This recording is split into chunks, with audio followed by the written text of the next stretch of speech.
দুনিয়াতে উলঙ্গ আইসি এই সাদা কাপড়টার জন্য, এই সাদা কাপড়টার জন্য আসছি দুনিয়াতে। আমার মেয়ে, আমার স্ত্রী, আমার বোন, আমার মা বেপরদায় চলে, আমরা হইলাম দায়ুস। ওই পুরুষ দায়ুস যে তার স্ত্রী সন্তানকে পর্দা করায় না।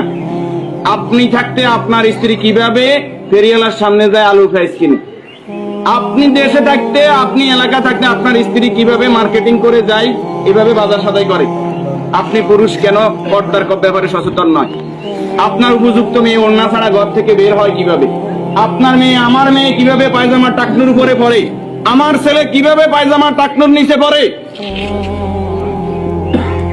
আমার টাকা দিয়ে আমার ছেলে সিগারেট খায়, আমার টাকা দিয়ে, আমার টাকার এমবি খরচ করে আমার ছেলে মেয়ে ঘরের মধ্যে গান বাজনা করে। আপনি পুরুষ উদাসীন, আপনার খবর নাই। খোদার কসম, দায়ুস ওই পুরুষ যে পুরুষ তার পরিবারকে দিন শিক্ষা দেয় না, কোরআন শিক্ষা দেয় না, পর্দার কথা বলে না। আর দায়ুস জাহান্নামে যাবে। এই দুনিয়াতে আসছে সাদা কাপড়টার জন্য, শুধু এই সাদা কাপড়টা অ্যারেস্ট করার জন্য।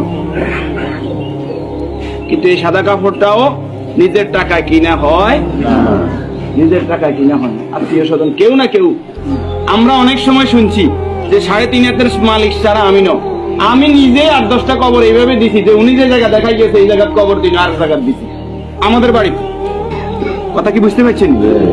উনি যে জায়গা দেখাই গেছে ওই জায়গায় দিতে পারি নাই বিভিন্ন কারণে। ওই জায়গার মধ্যে হয়তো পুরান কবর পড়ছে, অথবা ওই জায়গার মধ্যে গর্ত বেশি, পানি হয়ে গেছে।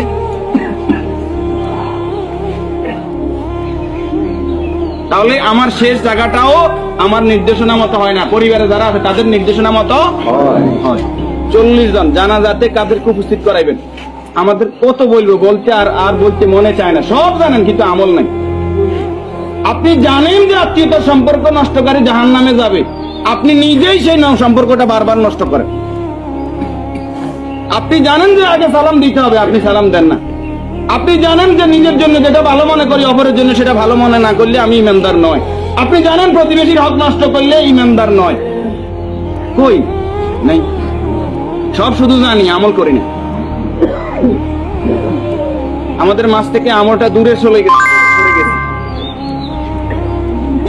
এই নেককার গোলাম জানাজাতে নামাজি ফরেজগার লোক, শিরিক মুক্ত লোক, আপনার দৃষ্টিতে যিনি শিরিক মুক্ত, এরকম 40 জন লোক যদি দোয়া করে আল্লাহ তাআলা ওই দোয়া কি করে?